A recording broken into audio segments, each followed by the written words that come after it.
Hello, everybody, and welcome. Yes, Hega. Welcome to Escape from Mars, the kind of sequel to to the original Tazmanian game. This one is actually developed by Head. This one is developed by Head Games. Well, that's the thing. That's the thing, Dweb. This was developed by a different studio, so I'm assuming different composer and all that stuff. His music sounds a lot like Bubsy. Alright, so can you forgive me for what I'm about to say? What? Pedro, did they get any? Did they what? I don't get What's what. the name of the developers? Oh, I don't know. Maybe. Anyway, Marvin is checking rare Earth creatures. Did they get any what? I don't know. Like just a lot. Getting head. Don't explain it. Okay. Yeah, okay, if I had to say something about this immediately, pairing up Taz with Marvin the Martian feels so odd, even for Looney Tunes standards. To its credit, I think it mainly feels odd because it's just never really been done before. So you know what? Okay, new combination. Mars. Well, it's an excuse to. okay. It's an excuse to. The plot is just there as an excuse to put Taz on levels, basically. Alright, okay, so I'll ask something. Was people's criticism of Space Jam had anything to do with that there were aliens in that film to begin with? Yeah, with Looney Tunes. No. Believe it or not, Dwibs, no, that wasn't the main complaint of the movie. The Wait. main complaint of the movie was that, well, there weren't enough of the Looney Tunes. If I remember correctly, Or this maybe game the came jokes out were not before funny. the Space Jam anyway. Yeah, 2 years before. Well, Also, Marvin the Martian was I an thought established character, Dweebs. Yeah, like- but actually, one of my main complaints to the movie is that it was boring and unfunny. But That's nice. Well, yeah, Still no, better than Looney Tunes back in action. What? I haven't seen explain that about- film. honestly, Go on, I found Pedro. back in action better, but go on, Pedro. Okay, thank you. Okay, so Taz is Escape from Mars is kind of a sequel to the original Tasmania game that we did. Except, Kind of. well, as you I can mean, I see, can see well, as you can see, Yeah. it's clearly It taking. has the same sprite structure, the HUD seems the same, the moveset. Well, that's You my think- point, though. I mean, how is it just kind of a sequel? I mean, it's definitely a sequel. It's because it's made by a different studio, and unlike the original game, this actually is a competently made game. Oh, now he's There you go. got shrunk. First of Oh all, my god, it's Sonic CD! First of all, levels have their own gimmicks instead of just being, random shit with different aesthetics. In here, you can actually have a shrink ray and a growth ray, kind of like the shrink ray and growth ray that you see in the Marvin the Martian cartoons. See, thank you, gimmicks that actually make sense to people who know anything about the Looney Tunes. Also, Taz uses his spin to bounce off walls. Yeah, that's actually one of the primary big improvement too. Aside from being the same attack that it was in the first game, you can also use the spin to bounce off walls, and in tight spaces like this, you can use it to actually climb walls. And as a result, it allows the developers to come up with interesting secret passages for the level design. So yeah, again, the change in developer really shows already so far. So I mean, it wouldn't be the first or the last time that, a sequel has completely changed studio heads Yeah, and has not been the Old Republic. either a massive Yeah. change in quality. Yeah. Also, but in a less, direct way, as we mentioned, the Spider-Man games, is after the first one, after the one on the PS1, took a lot of inspiration in terms of design, combat style moves and stances from that one. So there's that. Also, Marvin's pet is... That's nice. yeah. Yep. K9. Can you shrink and grow at will, or is it random? You need to pass under those. You need to pass under those. the shrink ray, I particular just points. explained it though. Okay, sorry. Well, okay. Basically, those blue platforms this is actually one of those platformers that allows you to jump down from platforms. So press down and jump to jump from those blue platforms down. So you can. Also, unlike sorry, go on. No, that's it. Go ahead. Also, unlike in the last game, this one actually, surprisingly enough for a Genesis game, it has actually, a recycled voice clip for Taz for some of his grunting. That's pretty also impressive. This- Avoid and It doesn't list here immediately who's the composer. I'm gonna check in the meantime. Go on. This level is clearly inspired by one of the Bugs Bunny Marvin the Martian cartoons, because one of the enemies is actually one of those enemies that actually chases bugs around in that cartoon. So that's one of the big things. Already it makes this a big improvement again over the first game. Unlike the first game where the levels were just desert land, jungle land, and whatever. And photorealistic seagull. Land. The levels in this game are actually inspired by the source material. Who'd have thought, huh? You know. I respect that. Taking inspiration from the source material that you're adapting. It's tight. What an Uber thought, isn't it? Like. Anyway, such a novel concept. I'm surprised that never happened before. IMDb only lists the director and the original creator of Taz, but the director of this is Jonathan Miller, who has worked. We actually have heard of him before because he did work on Spider-Man versus the Kingpin, that we have seen. So, but he has been the one with the funny cutscenes. Yes, although it seems to have been worked only on the Genesis original version. Apparently, he was also a producer for the first two Legacy of Kain games. The last thing he did was receiving a special thanks in Gex3 and being a production manager in X-Men 2 Clone Wars. There's that. But aside from that, wait, hold on. It seems to. Hold on, give me a second. He was actually a programmer for the first Tazmania game, apparently. Oh, okay, so even though it's a different studio, somehow that guy managed to. That would explain why it looks and plays mostly the same, but in a more refined way. I wonder, was it completely a different studio, or mainly just a different studio name attached to the project? Well, Jova, according to the game's credits, this one is developed by Head Games, and the other one was developed by. Let me actually double check real quick. Anyway, I'm at the page right now. It's shit. I just exit. Oh. That's okay. I'm looking at name for a company. That's okay. I'm taking it. It's I'm looking at it right now. Tech Toy. Recreational. No, the Tech Toy. No, Tech Toy made the.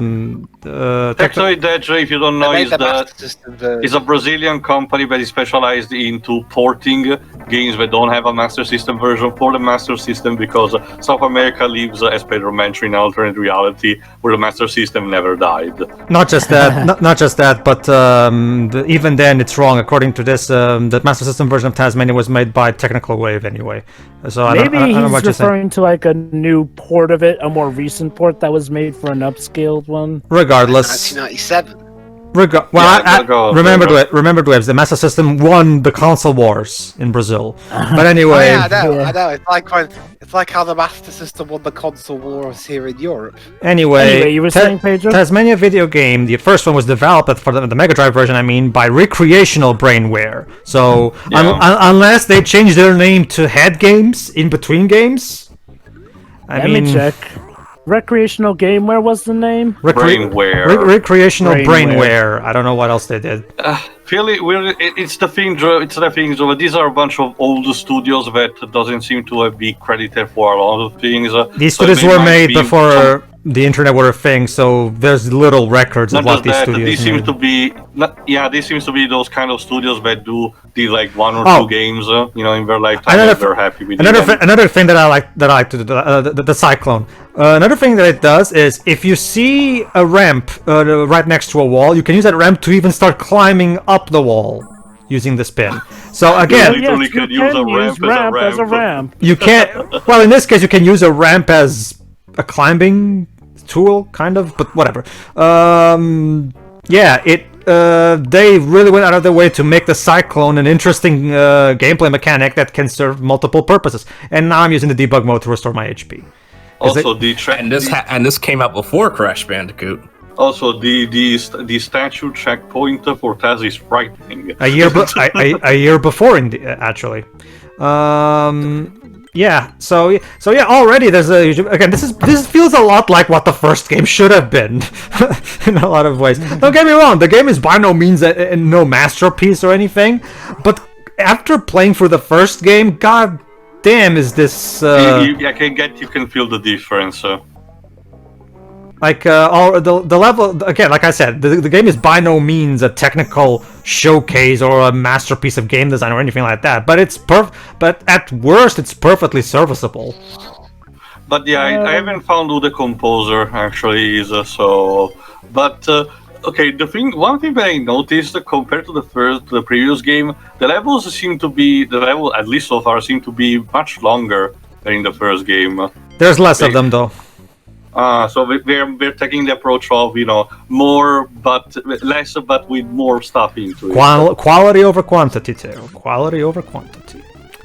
I wonder if the original Tazmania, I forget, is there like any big news about how the development of that game went compared to this one? Doesn't seem so, Joe. But remember, this was a time where Warner Bros. Was essentially licensing to everyone they wanted. If you wanted to do a Looney Tunes video game, they were just giving it to you and you were able to do it. That's why there are a lot in these early consoles, early in sense of this particular set of generations of console, pretty much for everyone. But we stopped kinda in the PS2 era. But yeah. Okay, guys. I figured out the link between head games and recreational brainware. Go ahead. Basically, let's see. Extend post. Video game developers. Anyway, after original Chakan developer Recreational Brainware split up, Miller and artist Steve Ross co-founded Head Games and Foley started making games for his own company, Foley High Tech Systems. So basically, it sounds like Head Games was the phoenix that rose from the ashes of Recreational Brainware. With part of its stuff. Interesting. All right, it's so kind of like I guess I guess at this point it's undeniable that it's basically a sequel. Wonderful why they didn't just call it a tool. I guess because it's not really connected to the TV series. Among fans back in the day, this was known as Task 2 because again it feels and looks like a sequel to the original game, so people usually it's not officially named Task 2 or Tazmania 2. Actually, but fans kind of the same way people call Sonic 2006 Sonic 06 because it just feels right to name it that way. Anyway, boss. Oh, and the boss battles are infinitely better as well.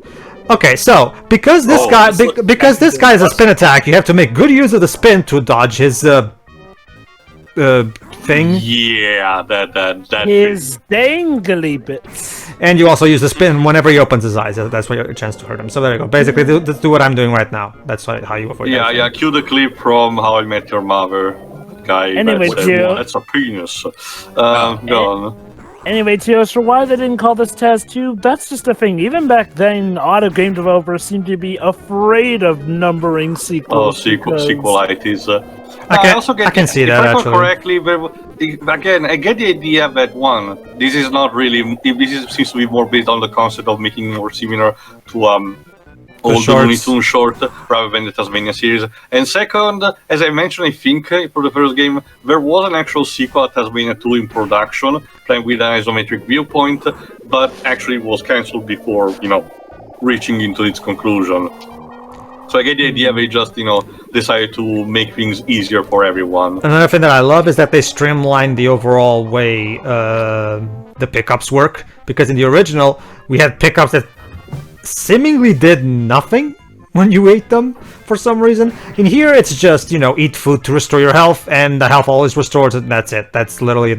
They streamline the game as well, so the game is much but basically, Joe, every time you escape a planet you go into an Acme box and you get transported into another planet. So basically you're going from planet to planet and hoping the next leap will be the leap that takes you home. Back home. So is this how Taz became officially Acme's most dangerous operative, as he was describing back in Acme?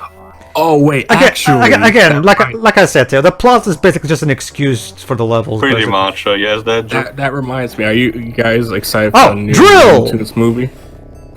Wow, Drill! this. God damn it, Kishimoto! You ripped this off. 0 out of 10.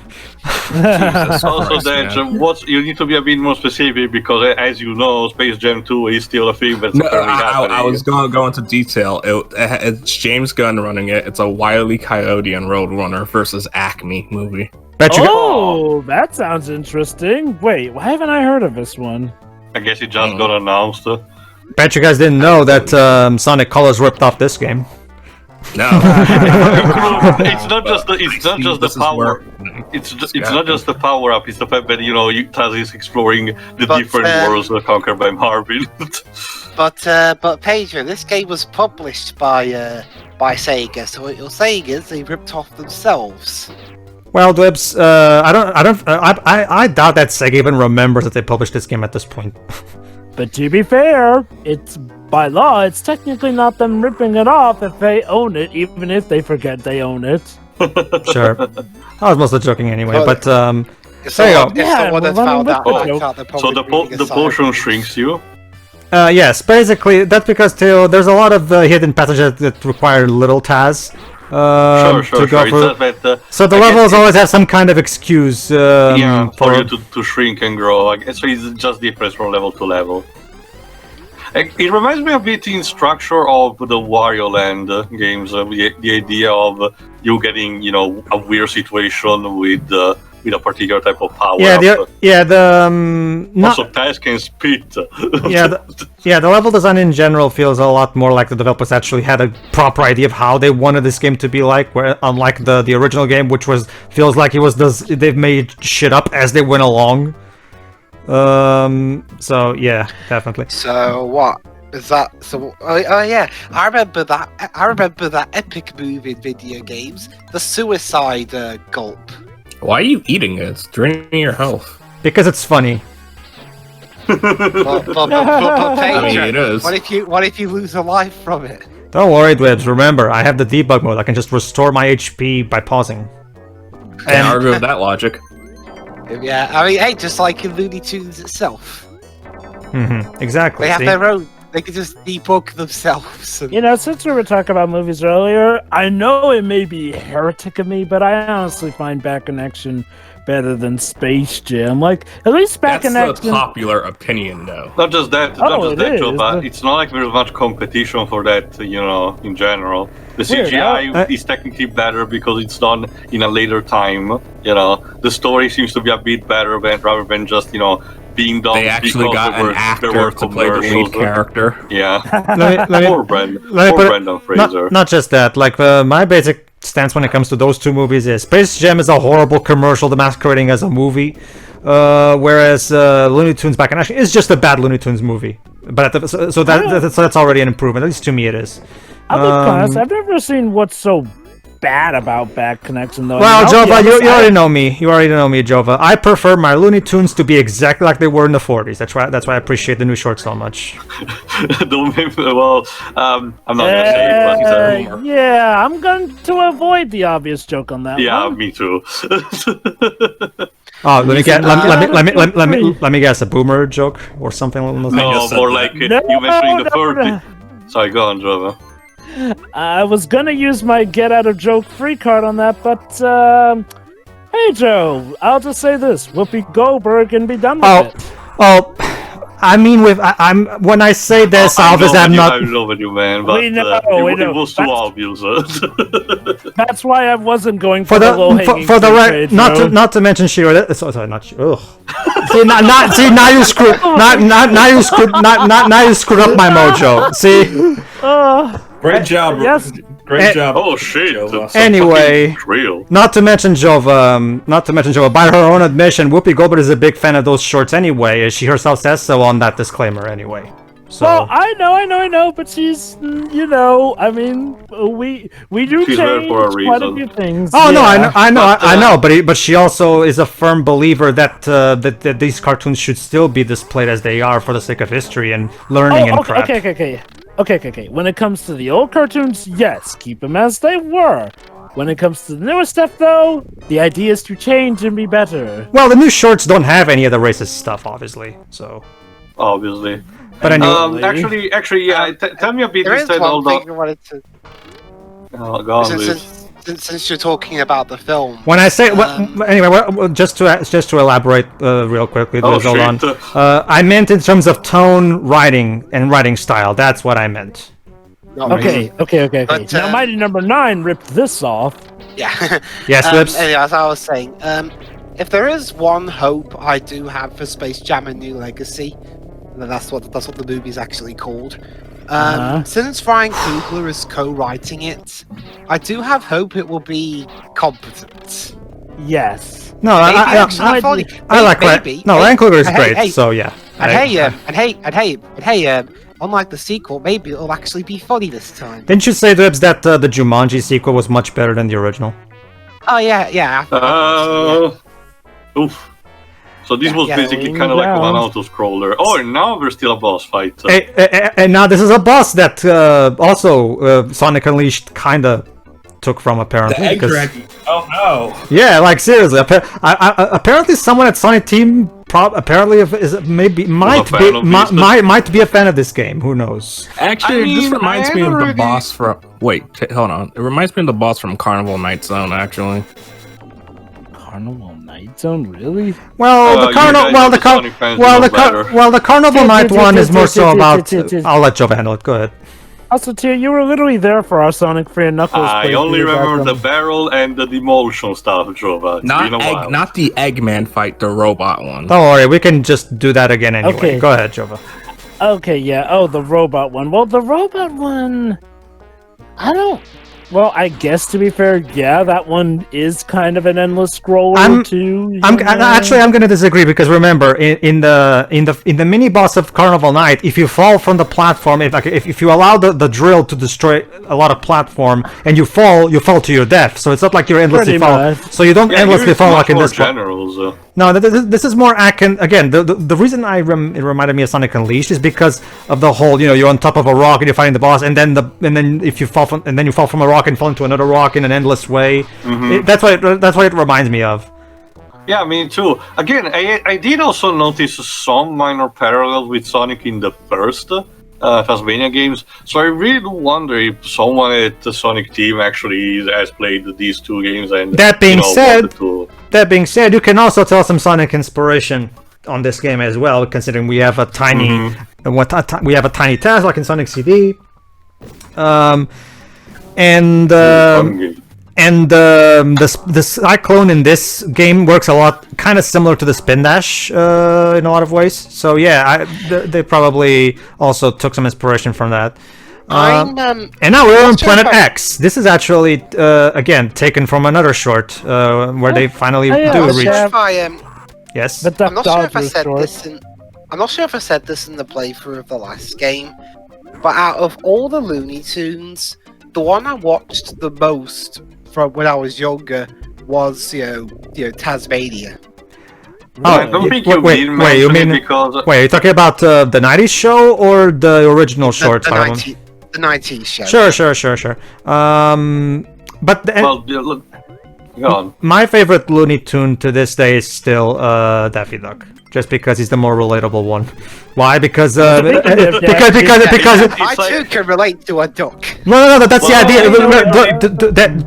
To quote Chuck Jones, Bugs Bunny is the one we all wish we could be, whereas Daffy Duck is much more reminiscent of who we most likely actually are, aka someone whose the world is always against him.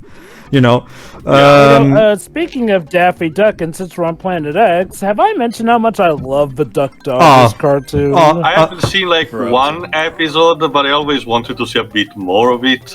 Yeah. So it's alright.